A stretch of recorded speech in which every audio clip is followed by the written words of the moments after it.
jadi jangka waktu di sebentar karena itu sebentar. Mahasiswi FKIP jurusan Bahasa Indonesia Universitas Siliwangi Tasikmalaya yang menjadi korban gazebo ambruk kini telah menjalani operasi. Sang mahasiswi yakni Reira melangsungkan operasi pasang pen di RSUD Dr. Soekarjo pada Selasa 18 November 2025.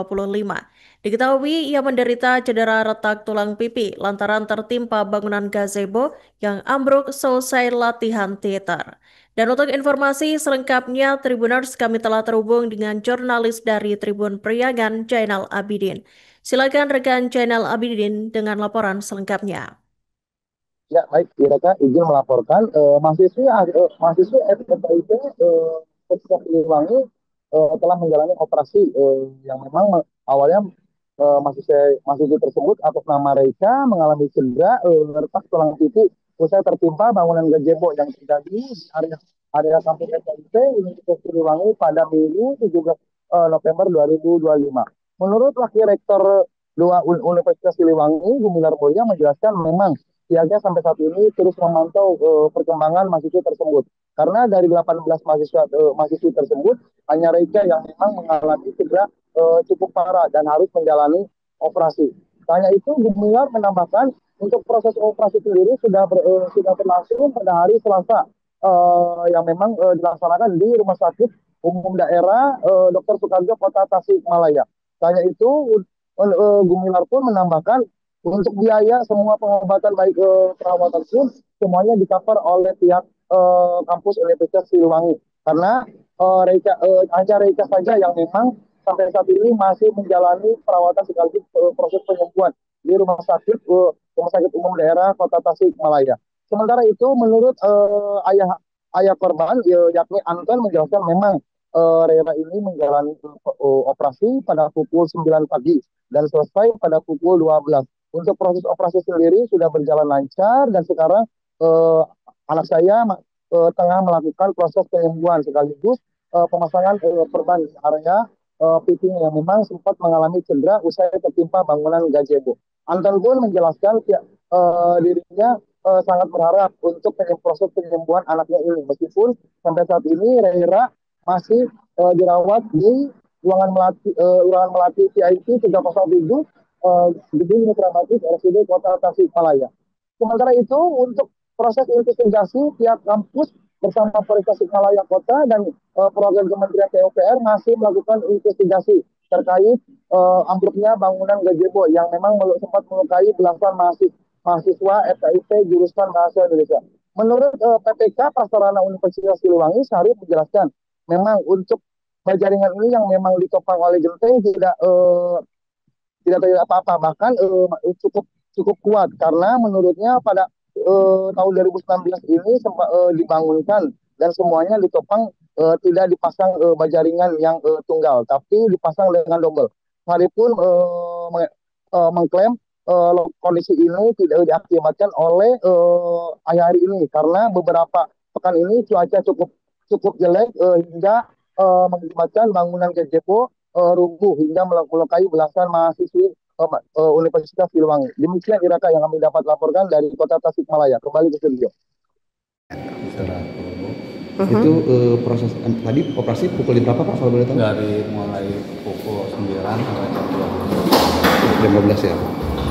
Terus saat ini si kakak udah di ruangan atau masih di ruangan tindakan? Sudah di ruangan. Alhamdulillah kondisinya udah baik lah.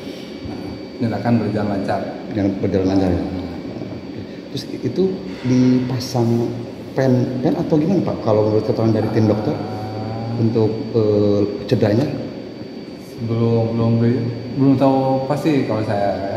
Cuman tadi ya pokoknya istirahat dulu. Ini sudah proses gitu ya.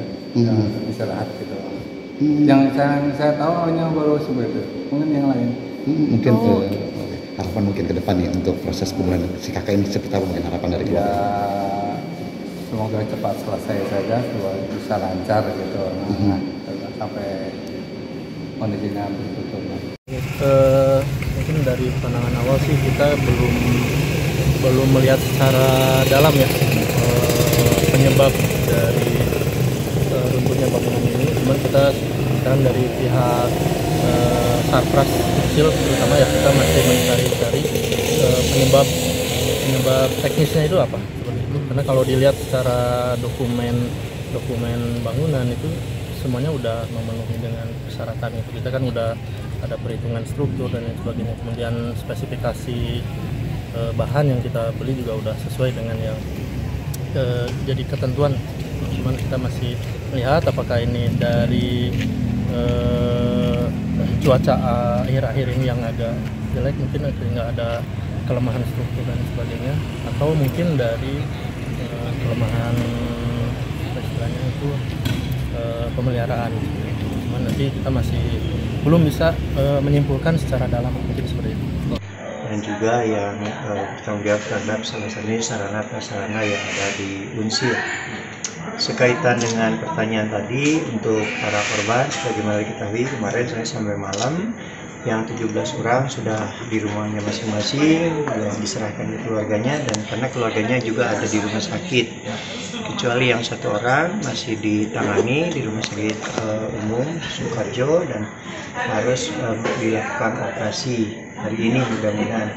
Mengenai update-nya saya belum dapat laporan operasinya apakah sudah atau belum. Itu kalau mengenai kondisi yang lainnya tidak ada yang masalah lagi, tidak ada dari keluarga, karena kami sudah sampaikan jika ada apa-apa tolong hubungi kami. Jadi kami bertanggung jawab kepada semua korban tersebut. Nah, mengenai konstruksi itu memang karena saya bukan ahlinya, kemudian juga ini kan dibangunnya tahun 2019, tidak menunjukkan tanda-tanda adanya kerusakan yang kelihatan sebelumnya, karena itu tiap hari kan dipakai, tiap hari juga mahasiswa di situ kegiatannya. Jadi saya juga makanya kenapa kaget begitu. Cuman kalau menurut informasi saya juga kurang tahu bahwa sebelum kejadian sudah ada gejala itu. Cuma sayangnya mahasiswa tidak segera lapor. Nggak sigap karena kan ya. sedang libur, kami juga tidak tahu ya kejadiannya hari Minggu. Sedang libur, klinik juga sedang libur, kecuali ada permintaan. Kalau klinik diminta hari libur ada kegiatan, pasti kami akan support. Jadi mengenai konstruksi ya lebih tepatnya harus ditanyakan ke PPK Konstruksi Unsil kalau menurut saya, karena saya juga masih menunggu. Dari kemarin saya sudah perintahkan untuk dikaji para ahlinya bagaimana keadaan dan sebagainya. Karena kebetulan saya jadi wakil rektor 2-nya kan tahun 2022. Sementara ini dibangun 2019. Jadi saya belum melihat. Download Tribun X sekarang. Menghadirkan lokal menjadi Indonesia.